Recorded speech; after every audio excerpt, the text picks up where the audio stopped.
biết nhà mình nằm không mất tiền, cứ chơi vào thoải mái.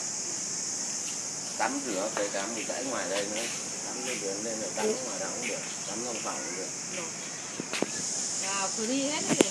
Không có tiền gì. Vâng, không mất tiền. Không, không cái gì phải nói trước, không lại cái chị lại bảo trả thế nói trước thì. Không sao đâu. Mãi mà chưa thấy mặt bố ở trong này. Kìa. Đang đi mua cua gậy rồi.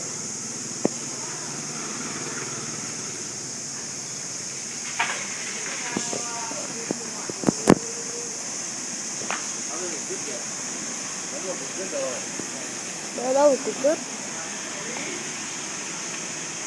Đây cục cứt đây này.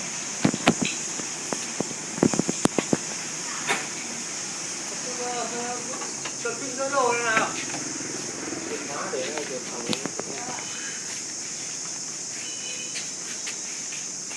Ờ.